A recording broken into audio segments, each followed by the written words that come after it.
Hey everyone, my name is Yarrow and you're listening to the DIY Small Business Podcast.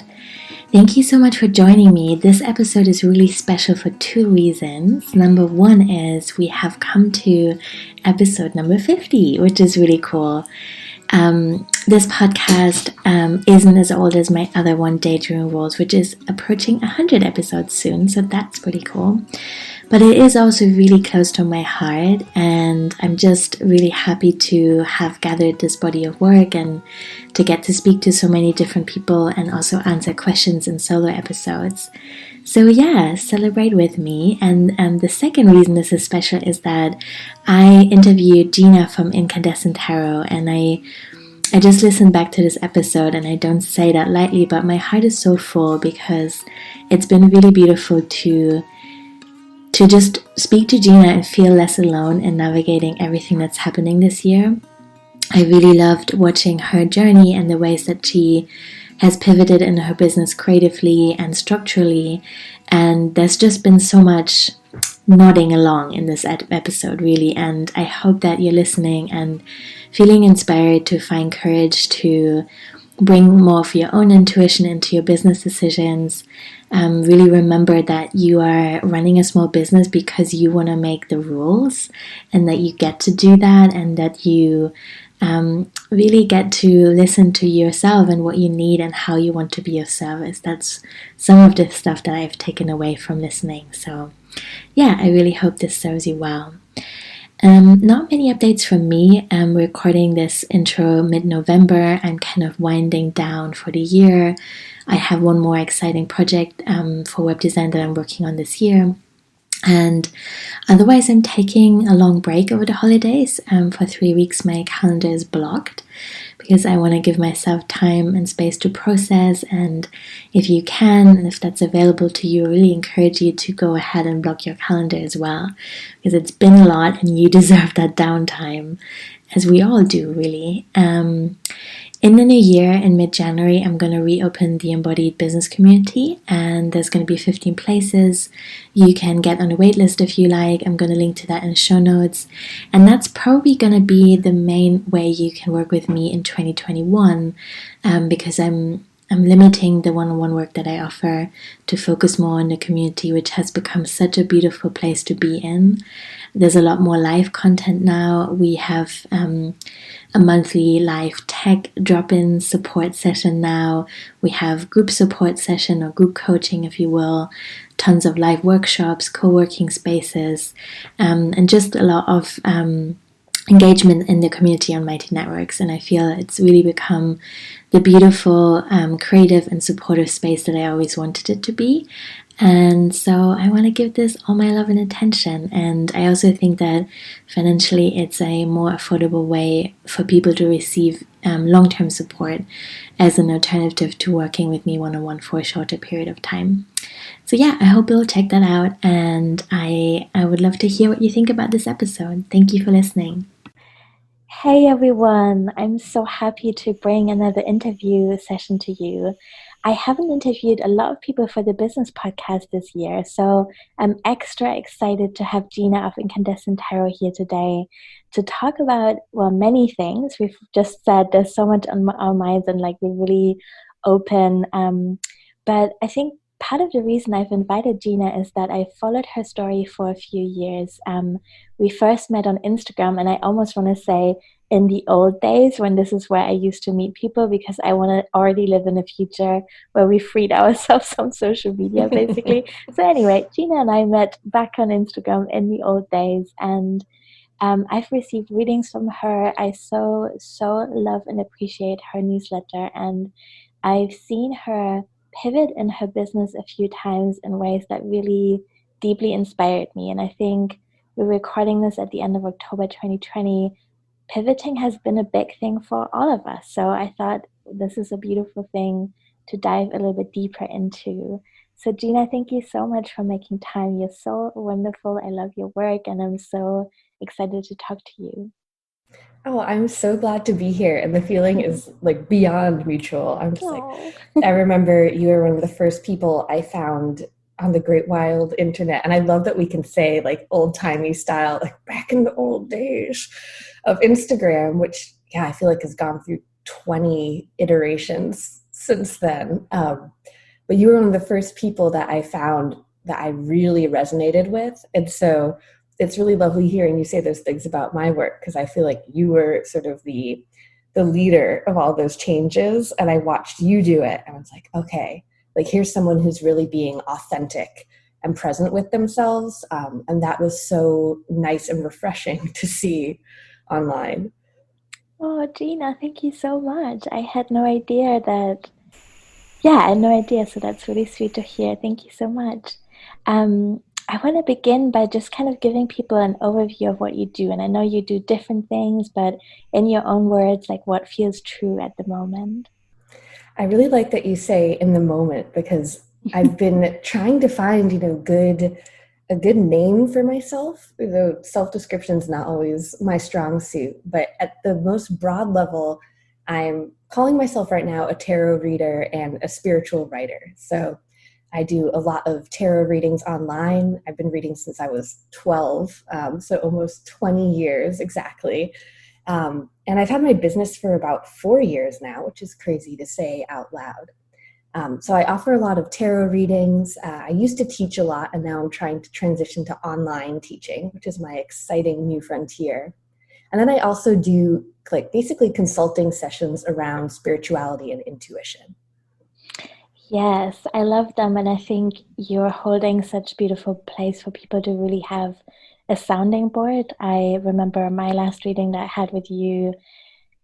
Wow, which was just, yeah, it was really lovely. And it still is with me today, because I think, especially in a time like this year where so much is changing and it really just brings up more questions than it gives us answers, it's really good to have that kind of space to feel stuff out, and also not to do it alone all the time, because obviously I do read for myself as well, and I really value that as a practice. But oh my gosh, like I can just, things can just amplify and bounce between the walls of my brain when no one else is around. So yeah, thank you. That's beautiful. I would love to kind of hear what the pandemic has been like for you so far, and what it has shifted in your business. You've already mentioned that you're shifting more to online teaching, and I would love to hear more about that. Wow. I mean, the pandemic has been such a wild experience in so many ways, and for all of us. I think in the circles we run in and the people we work with, there's a lot of highly sensitive people who are really in tune with their feelings, with life itself, and its uncertainties. And I've noticed a lot of them saying, and my experience as well being, that there was something clarifying about the pandemic, in that a lot of the injustice and the inequalities and the toughness of life became suddenly a topic everyone was discussing. And so it's a weird feeling to have that sense of acknowledgement, like, oh, finally we're talking about these things. This is really scary and sad and tough.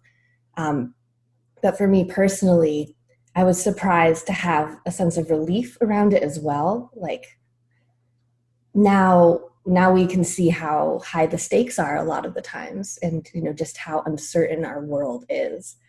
For me, that brought a lot of clarity. It made a lot of things I was hemming and hawing about, like, no longer issues. I was like, oh, I just have to do this.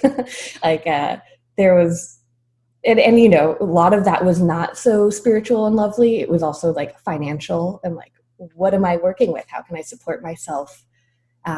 What are my skills? What really matters to me? So it's been a wild ride to be tossed into this new normal, as we all like to say, and to just have to ride everything as it comes, and to be more creative and innovative in the moment. And it's such a trade-off. Sometimes it's exhilarating, sometimes it's incredibly stressful, but I think it has made me realize just how much I value certain things, and how I don't have the time to personally put that off or, devalue it. and do all my weird Weasley, like, oh, well, now's not the time, or I can't do that, or, that's not really important. So there has been some clarity there, but also a lot of chaos. Yeah, totally, for sure. I feel really similar. There's been so much clarification and at the same time a sense of urgency, but also this deep need for rest and slowness, and sometimes this bouncing between these things and finding like real gold in the middle, if where I'm allowing the urgency of like, oh yeah, I really need to cut these things out. Like, this is ridiculous. I don't have time for that anymore, and I need to urgently come back to myself and what's important to me. And that's also rest and slowness. And so maybe that change will take time, but I really feel so strongly that I do want to let this time change me in my business. I think that's really important. I don't want to look back 5 years from now and be like, well, I don't know. I was at home, I guess. That's what happened in 2020. I wonder, if like, just noticing the people who I didn't realize the deep extent to which I am like an at-home person by nature. Mm-hmm. I was doing a lot of just like, it's, if you were to like give me a label, I'm like an introvert with extrovert tendencies. And so in the before times, it was really easy for me to just like spin out into the extrovert tendencies and think that was sustainable. And a part of the pandemic has been really kind of amusing to me, because I'm like, oh, I really like having space and time and quiet. Mm-hmm. Those are actually totally non-negotiable. And I think a lot of people who are similarly oriented are like looking around their house like, I could just be here. This could be a regular feature of my life. And I didn't know that beforehand. That's been kind of a surprising thing. Like, oh, this is really good for me. Yeah, totally. And I think, yeah, it's really good to develop language around holding both these things, like the grief and the chaos and the stressfulness of it and the pain of seeing so many people really suffer, and also saying like, oh wow, I'm so lucky I have this home I get to be in, and it's really quite cozy in here, and I enjoy my own company and the company of the people and animals that I live with. I know you're living with some really cool animals, so maybe. That's another thing. I think, with the pandemic, it's like you can't run away from yourself. Like, I am just stuck in my house. I'm stuck with my creatures. And there have been, in my business, there've just been a lot of things where I've tried to weasel out of my true nature. And one part of my true nature is that I'm always going to have a lot of animals around me, even though I like to talk the talk of, simplifying and, one day we'll travel because I'll have, one dog instead of 3. But yeah, right now I think it's 2. Yeah, it's 2 dogs. We found a bird. So now we have another bird. We have a pigeon and a cat. Cool. So they're delightful. They're all crazy. They have to be corralled now because they make a lot of noise. So my husband is babysitting. Sounds like an amazing pack. You already touched on something that I kind of want to expand on, which is this like being inwards and keeping some things to ourselves. And I want to kind of see how that fits into social media as well, because you're not on Instagram anymore, but you're exploring other platforms. And I would love to hear more about what that's been like and whether that felt scary and like, what are you gaining from that? That was a really big one for my business. When I started my business 4 years ago, I wasn't on Instagram at all, not even personally. And I actually didn't know how Instagram worked. I thought you just followed people. Like, there is no like avenue to see anything else randomly. So it was pretty funny to just dive in. And I quickly got sucked in and overwhelmed. And so I was on Instagram for about 3 years. I think I had a personal account at one point. I spent most of my time on my business account. I had a Facebook. I tried to tweet. It was not successful. I was just lurking and looking at other people's tweets, which is really entertaining and very dangerous for me. But it was an interesting experience since I had not much exposure, I had kind of gone in and out of social media before then too. And I didn't even, it was sort of the classic, like a frog in the pot of water that slowly gets turned up and eventually it's boiling. I wasn't realizing just how much my brain was getting clogged with information about other people, about their businesses, about how you should be doing things, how much you should be sharing. And so in a way, just diving into it, I didn't have a moment to really ask myself what I wanted. And it was also my first solo business too. So I was feeling this intense pressure to do everything and be really visible and to just make it all happen. But the funny part about it was that it completely paralyzed me. So I was doing like 5 things really poorly and feeling a ton of pressure and then like irritation and guilt around that. Like, oh, well, I should be doing this.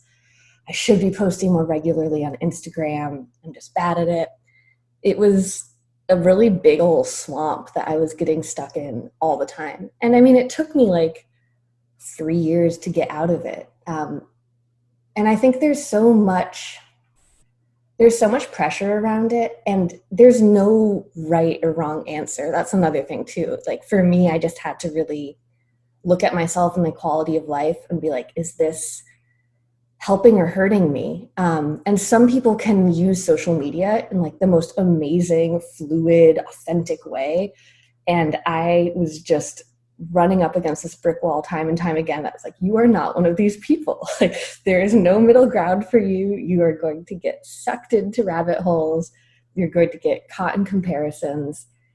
And interestingly too, like all of that had a really big creative spiritual component to it as well, because I was taking in so much information and I wasn't allowing, or even, I don't think it was possible. Like there was no way for me to cultivate an equal or greater amount of space for my own creativity, my own spirituality, my own business savvy to come through. So I got really stuck. And I wish I could have said that like I took a big stand like during the like heyday of my full-time business, and it was like no longer.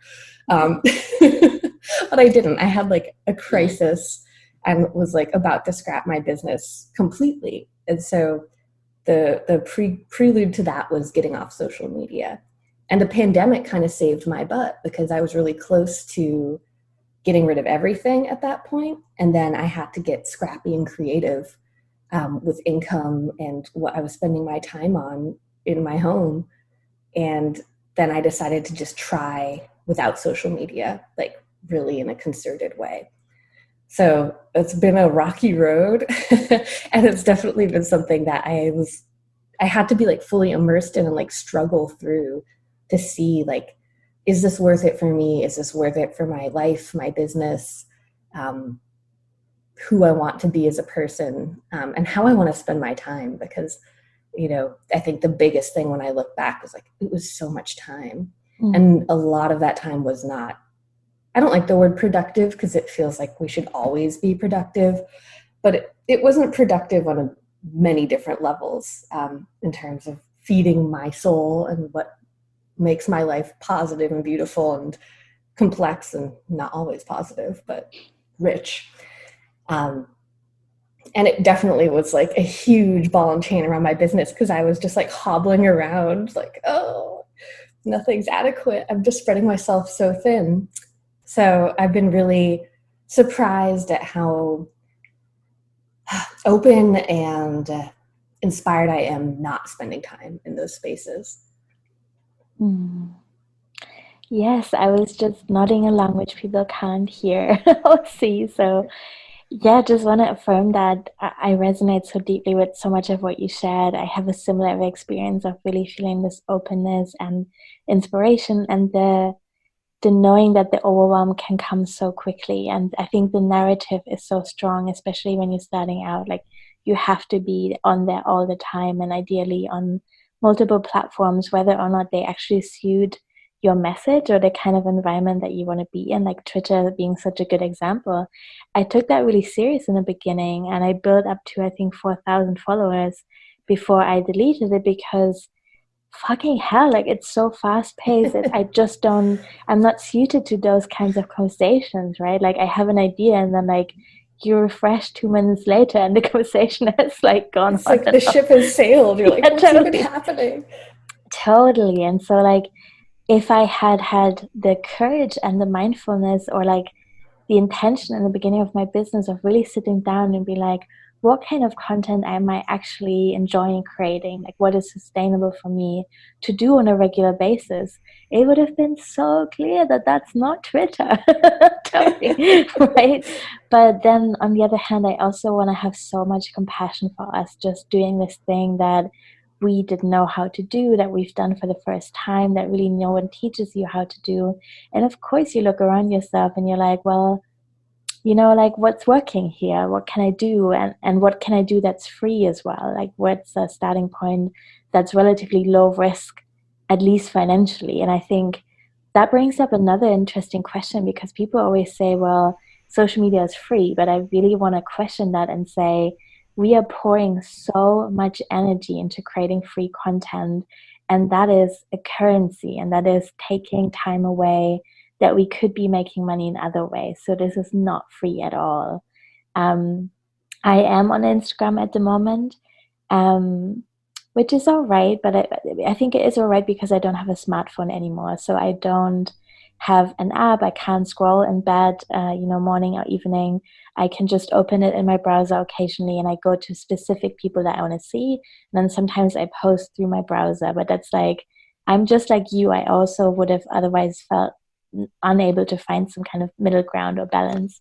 So that works for me. But last year, between August and December, I took a complete break as well and wasn't on it at all. And I really saw that my business just wasn't crumbling the way I had always thought it would. I had more time to record podcast episodes and write scenes and connect with people in lots of other ways, and really came to appreciate them so much. And so sorry, this is an annoying sound. I would love to hear, like, what have you found that is exciting, or like when you've regained so much time now, where are you investing that, and what feels good in terms of connecting with people and building community? That's such a good question. You just said so many things. I was like, oh, remember that. That's an amazing point. And that's so true. And, to go way back to the beginning, when you said that it's really good to have compassion around these things, I totally agree. And I think, even though it was such a slog at times and I really felt like in it, I'm the type of person where I really need to experience something fully to, and this can be a flaw sometimes because that was a lot of time of my life. But I really have to feel like I've explored all the options, or, exhausted is probably a good word, because I felt pretty exhausted at the end, but exhausted the opportunities out there. Because I think those realizations too are really lasting, because you have this sense of thoroughness. Like, no, I really did that. And for me, those platforms were not the right place. And back to what you were asking, I think that's kind of the missing question that I have to frequently return to. It's definitely not a done deal, but like, where do I communicate the best? Where do I feel inspired to create? That's been a really interesting thing to see. I think, when I was younger, I had the sense of limitless possibility, and also was very like cocky about my abilities. So it's like, well, I can learn anything. I can make myself do anything. Sounds healthy, doesn't it? What fun. But recently just realizing, just because I could doesn't mean I should. And then more disturbingly, the older I get and the more I grow to know myself and what I need, there's this kind of like, oh, I actually can't make myself do that anymore. Like, I will rebel. Like, I will drag my feet. I will not be sharing, or I will not be creating. And it's not because I'm not trying hard enough. It's because it's not the right place, which is a little bittersweet, because you want to think that you could just do anything. But why torture yourself? So when I got rid of social media, it was a lot easier to look at the internet as a place where you could really work with things creatively. Like, I think back when Instagram was like baby platform, and everyone, and you see this with like any platform, like TikTok now, which I feel like has gotten more solidified, but people, it's like the Wild West. Everyone's like, okay, we have this neat place, but we could do anything here. And so there's all this innovation and sort of like open-minded engagement with technology. And so when I got off of Instagram, which was really tough for me, I started looking at other platforms and being like, how can I just use these platforms as myself? Like, how can I use, my newsletter in a way that feels really inspiring to me? Like, how do I communicate? Like, how do I like to share? It's not through like monthly long communications that take a lot of editing. Like, that for me, like anything that I have to edit a ton is where like my like demon side comes out. I'm like, oh, let's make this as complicated as possible. Let's torture you with indecision. But somehow you will think that this will make it better. It never makes it better. I often never even share those things because I've just tangled myself up in the corner. So I found that, having a newsletter that's more frequent and more like inspired, like fresh in the moment, what I'm thinking about, has been so much fun. And it's really been kind of a trust fall, like it takes a lot to walk away from these places that are so established, or these ideas about how we should be doing our businesses or sharing online. But I'm always shocked at how much I get responses to things that I'm sharing from a place of inspiration versus that sort of perfectionist of how do I make the ultimate tarot course. Like, that's something that I've been just bumping my head up against in hilarious ways, because I'm like, you're doing it the old way, Gina. Like, you're doing it the old way. You're not having fun, and you're not creating something that you really believe in because you're trying to fit it into this box. Mm-hmm. But, I feel like if I were to be a person who put Post-its up on their wall, my house would be covered in them, just being like, don't forget this. Where do you feel inspired and energized? Like, work from that place. Mm-hmm. Yeah. So that was very rambling. No, yeah, that's great. I really feel that. Yes, that's so true. And I want to name also, just for people that are interested in this, because I'm always like geeking on about software and alternatives. So you are using Substack, I think, for your newsletter, right? And then you have a Mighty Network as well, right? Yes, I do. I really like both of them. You turned me on to Mighty Networks, which is amazing. And I feel like that place has so much potential to sort of create a social media-esque experience without all of the clutter and noise from advertising, outside sources. It feels like such a cozy, safe space. I don't have any paywalls for it, so it's free, but you have to request to join. And I feel like that's really it has this nice little glow around it where anyone can come in and, you can stay as long as you like, as long as you're not being a jerk. No jerks allowed, though. But that in and of itself, I think, is just, for me, being a tender soul, a nice place to share. And I've seen people really share in authentic, beautiful ways there too. And I really am enjoying Substack. So I was on MailChimp for a while. I wish their interface was more intuitive. I was always annoying my husband, complaining about MailChimp, and he had no clue what I was talking about. You need to know.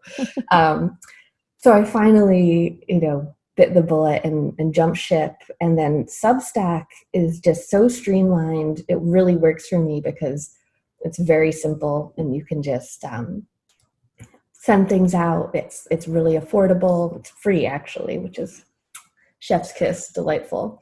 And something about that uncluttered space really helps me just share spontaneously and without as much pressure. There's not as many analytics. I think, if you're the type of person who wants analytics, that's maybe not the best place for you, but I can get bogged down in that stuff, and Mm-hmm. it's not a metric that I'm measuring my success off of. So those are my two main areas right now. And then I'm maintaining my website, which is lovely. But it's funny, speaking to the days of when free content was like expected everywhere. I have so much free content on there, and it's really nice to just, after all those years of creating it, have it be in its little home. And it's really lovely how many people it reaches. But I'll still share smaller tidbits there as well. Mm-hmm. Yeah, I think that's such a good point about the free content and how that culture is finally shifting, because I think that's another thing. When we were starting out, I started this business in 2015, and Facebook groups were really big. And the other things that was really big was like 1 or 2 page PDFs that were like guides that you would offer as a free download to people who would sign up to your newsletter. And it was really aggressive sometimes, like the things people did to build their newsletter list. And then, but also the overwhelm that we created, just kind of throwing around all this free stuff and not being mindful of what we could actually engage with, like how much can we hold at any given point in time and really take in.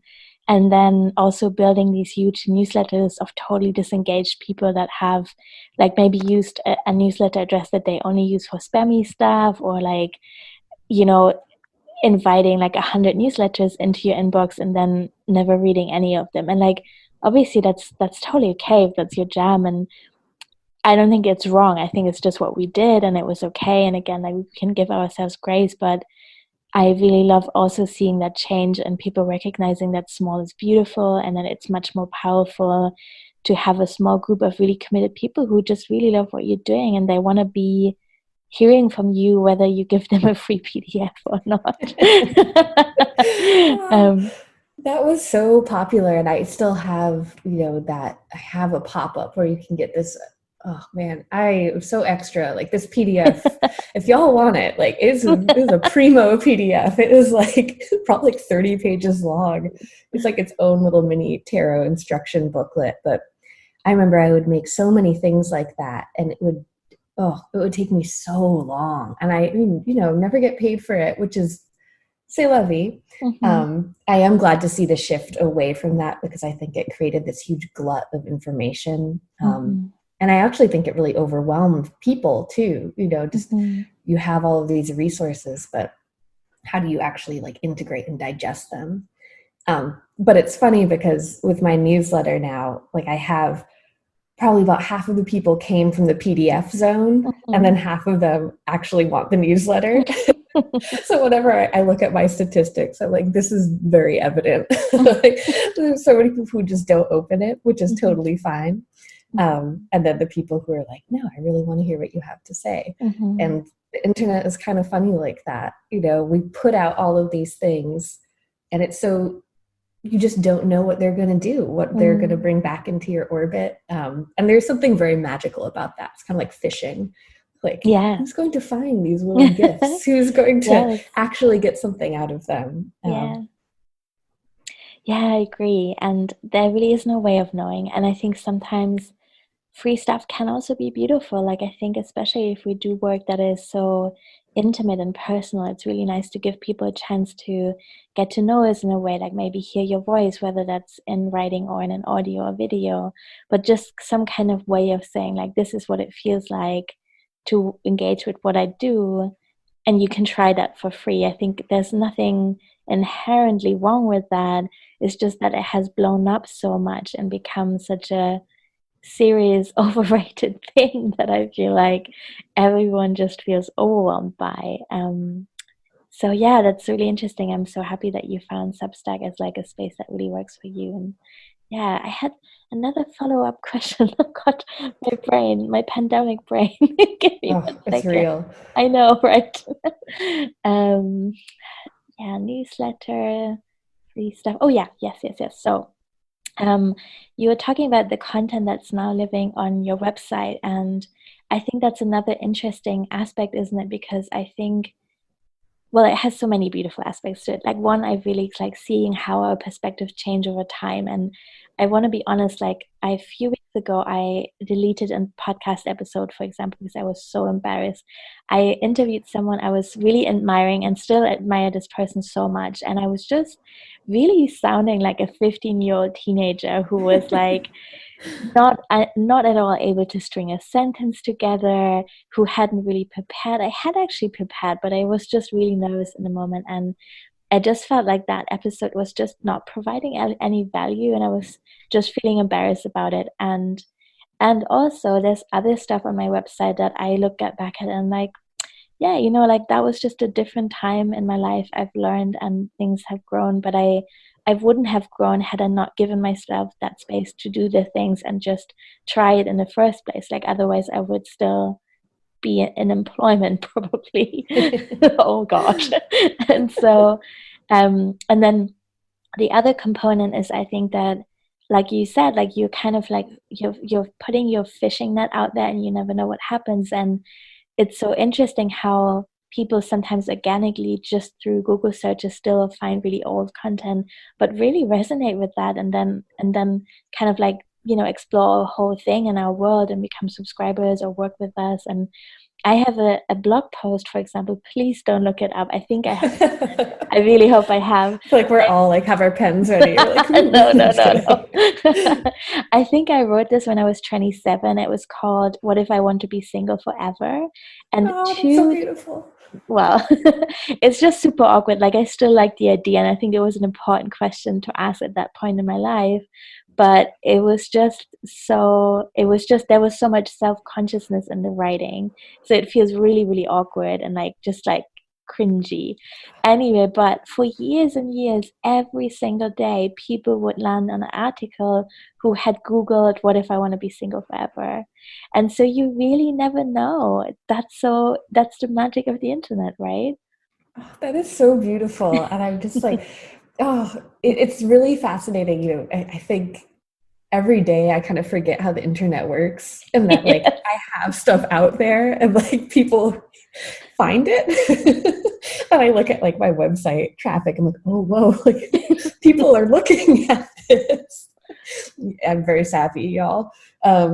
But there are some funny things that you're just like, this really resonated, and it's almost like its own little ecosystem that's formed. Mm-hmm.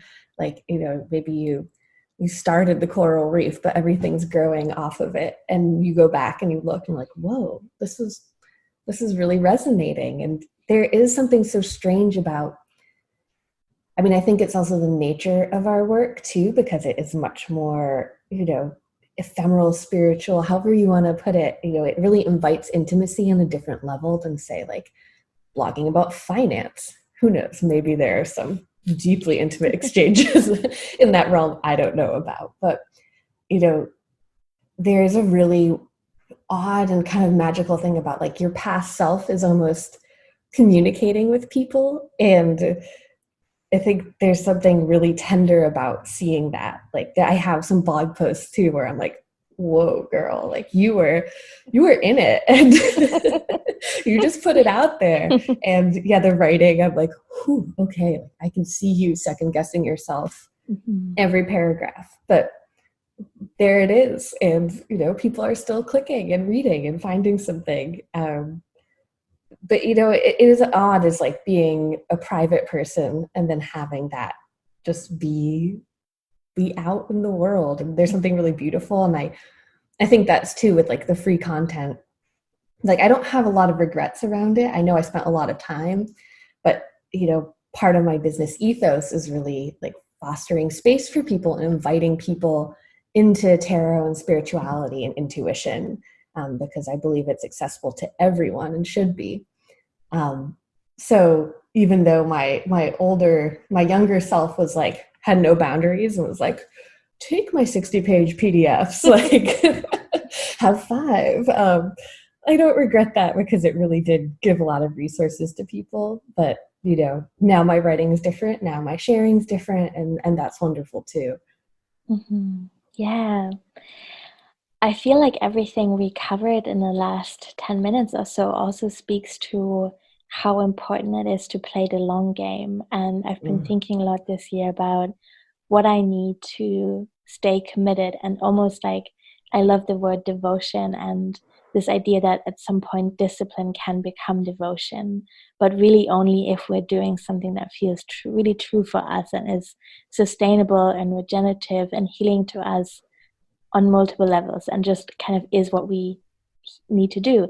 And before I carry on, I'm almost done with swap, but like, I think in that narrative of what I just said, I also want to say, I don't mean that in a flat, just follow your heart kind of way, because I think we glorify that in a way that devalues feminized labor and care work and all the other things that are also part of life, and that we should never try to grow beyond, if that makes sense. I think there's something around like accumulating wealth by following our heart to a point where we get everyone else to do the crappy shit we don't want to do. And that's not what I mean either, right? But I think, yeah, like how can I create working conditions for myself that can really be the long game for me? And I would love to hear what that means for you at the moment. There's so much there, and I really like that you. Oh, I'm like, oh, that's a whole nother podcast discussion. There's, I think especially in this line of work and with the culture of the internet over the past, 5-10 years, leading to all these like wonderful businesses, and around a lot of this, feminized work, which is like this like very emotional sort of holding space, fostering communication in these areas that don't get a lot of airtime in our culture. And a lot of times the big growth narratives are really intense and sort of stifle or devalue that, like you should be moving away from it, or, and then there's no easy answers to those questions. I think that was one thing that I was really missing in the business narrative, was that it's going to be different for everyone. And you can say like, yeah, I need strong boundaries, which is like the buzzword, like everyone's talking about the strong boundaries, but those can change. And, a lot of the questions around what that looks like for you, they're actually really challenging, meaty questions that you have to continually wrestle with. And so I think for me too, the idea of success was really, it came with a ton of baggage, unsurprisingly. And I found myself striving for this very like competitive version of success that really didn't fit. And it's been funny. I feel very grateful right now, actually, just thinking about it. Like all the times I felt something was off have been really important for me personally and professionally, even if they've been extremely confusing and frustrating, because they always have that wisdom of, I think you're trying on something that doesn't fit you, and I think you're adopting some goalposts or measurements that you don't believe in. So that idea of success being like, oh, I'm going to make a ton of money out of my tarot business. No, I don't make a ton of money out of my tarot business, and I love it so much more when I don't. And that's not to say that there will not be some golden future where I'm raking it in and feeling fulfilled. That would be lovely.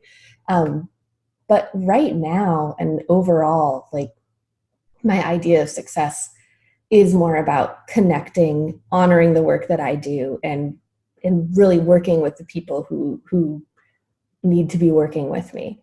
And it's been very interesting to see how much cozier I feel in that space. And almost like this sense of, oh, but shouldn't I be wanting more? Like, shouldn't I be, wanting to push myself or like build up my numbers? Whenever I get in that headspace, I kind of lose my train of thought. I'm like, I don't even know what I want to share anymore. But like all of a sudden I'm thinking about like what people might like to hear. And that's usually the like first siren call off my path. Like, how do I manipulate this to, get more followers, get more engagement? That's not really what I want to do.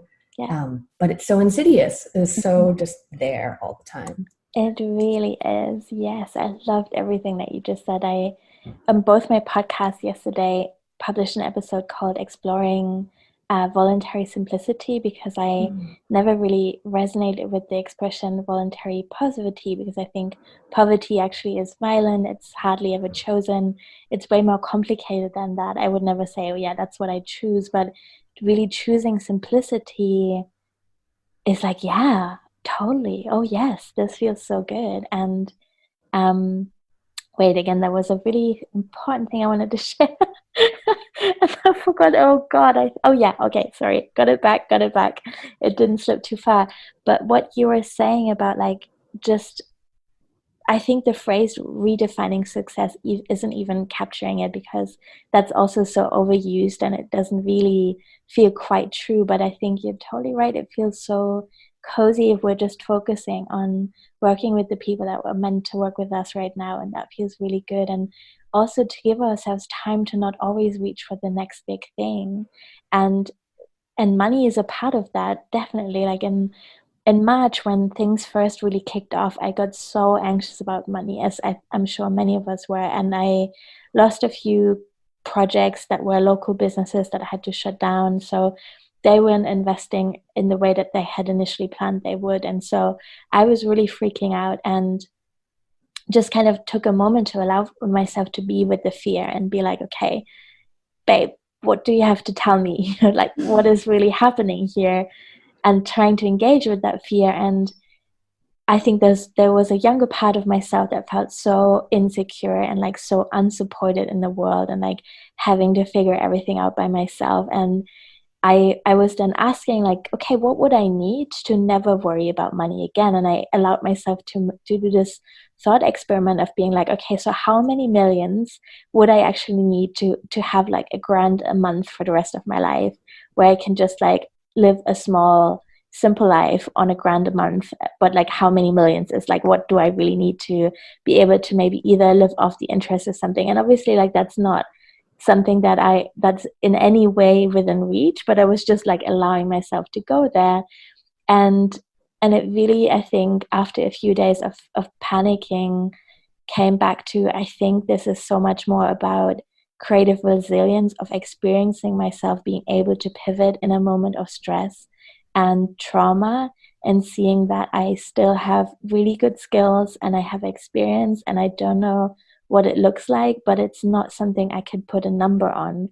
This is not about having 3 or 4 million in the bank. It's about allowing myself to be human and being part of a community, and staying open to creative solutions and working with people, and also accepting limitations. Because I think, especially as white people, it's so important that we ask ourselves what it means to be right-sized and to kind of serve in the way that we can, and like offer our work to anyone who finds it useful, but not to trip beyond that. It's not necessary anymore. And that is something maybe that's also not so easy to let go of, because again, the narrative is so big that bigger is always better, and like a bigger following is just more security in terms of whatever happens next. And I don't necessarily think that that's true. It's so moving. I was like, and I'll teary over here just because I really resonate with that. And yeah, there's something so, money is such a triggering topic, and like that idea of scarcity, how much we need to survive. And those are really real, big and important questions. And I think for me, the pandemic really forced me to kind of confront them head on. I had a very similar experience to you, where I was like, I'm going to crunch the numbers. Like, I'm going to actually like write this down. I went through like this crazy budgeting phase for like my household finances, and my husband and I finally like really combined our finances and like started practicing having a marriage where we were talking about money every week, which has been like shockingly, I mean, maybe not, but it's very intimate. It's really cool, actually, and healing to sort of weave in what I think we divorce from meaning or spirituality back in there. You know, I think about the pentacles and tarot. Like, our money is something we can use. It's a tool. It can give us stability, but it's not, you know, we've kind of like desecrated the idea of money by making it this like capitalist kind of boogeyman, almost, to the point where we're not really aware of what we're working with. Because even, you know, I do the same thing. I'm like, all right, I'm going to put it all on the table. I kind of see it. And I'm like, but okay, cool. Like, I'm actually not the type of person who's going to like strive for this, because that's just not how I operate. It's funny how you have to kind of balance between the two things. But, you know, rewinding a little bit, like, I think, you know, being like a spiritual entrepreneur, however you want to call it, or, you know, self-employed, honestly, straight up in any area, is really hard and really, it's lonely because you're doing it yourself. You know, you may outsource, you may have a team of sorts, but like, you're really making a lot of decisions. And I got really burnt out in my business after the first 3 years, kind of doing too much unpaid work, spreading myself too thin, not letting myself use social media for my business, rather just kind of getting swept along. And so I you know, kind of wrapped it up. I was like, I'm done. And I thought I did a total 180, which is pretty hilarious. So I was like, no, I need a lot of money now. Like, I can't live like this. I can't be scrappy. And so I tried to become a software engineer. And I was like, I'm interested in anything. Like, this is cool. It'll be fun. And I really enjoyed learning about it. But when it came time to actually make that dream into like a career, it was insane how there's just my whole body and my whole self was like, this isn't for you. Like, younger you maybe could have pushed through and like found yourself on the other side with this career, but this is actually not going to feed you. It might give you some money, but that exchange is actually not worth it. And I was just shocked that was the answer I was getting and that it was so unequivocal. And so the pandemic, interestingly, kind of brought me to a place where I have a very similar lifestyle as I did before that decision. Like, I'm doing multiple things for income, and my business is one of those things. And it is so nice. I have such a new appreciation and understanding that like a little bit of instability is worth it for me if I have creative freedom and if I'm doing work that's spiritually fulfilling. Like, that is really worth so much. And now I can actually see, if I were to do this side-by-side comparison, I could actually give that a number. Like, it's not worth that big salary that I could have gotten as a software engineer. And that is kind of insane. But I know now. And I think that's the strange thing about, you know, having to really own your agency as a business owner, and also to see what you're comfortable with in terms of instability, however you want to define it. But also recognizing too the immense privilege that I have to have had a bit of cushion to figure all of that out, to not be strapped and scrambling. And that is not because I'm smarter than anyone else. It's because I'm lucky. So, you know, I'm really glad that you brought that up, just because I feel like we don't talk enough about money and like how much is going on when we talk about money. It's like, I could say like 7,000 more things that I'm not going to, because I've said a lot already. I mean, and I loved everything that you said, and I could talk to you forever, and I don't know how, but an hour has passed. Oh my gosh. And I really want to be respectful of your time and energy, and wow, like time really passed so quickly. I feel like I needed this conversation on so many levels, and so grateful to talk to you, and I'm so excited to share it with everyone. So thank you so much.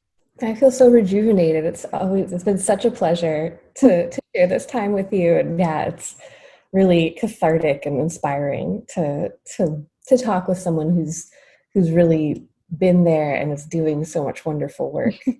Thank you. Let us know where people can find you before we go. Yes, so you can find me on incandescenttarot.com. It's like my central hub. You can also find me on Mighty Networks. There's all linked on the website. So if you search for me on Mighty Networks, I'll be there. And then on Substack as well. If you would like to stay in the loop, I am developing a class, which I'm very excited about, which now I'm like, I really needed this talk to like get those juices flowing. But that's going to be launching in the next month or so. And it's a self-paced course that really any level of experience can take, but it's going to be focused around tarot and integrating it into your everyday life. So sort of finding your own connection with the cards through your experiences as they're happening. And so I kind of wanted to create like a cozy sleepover aura around it, because there's so many courses out there that are very kind of helpful and by the books, but this is a lot more personal and has a lot of my tried and true exercises I do for myself to like dive into tarot on a deeper level. That sounds so beautiful. I'm really excited. Stay tuned. I will. Thank you so much. Bye. Bye.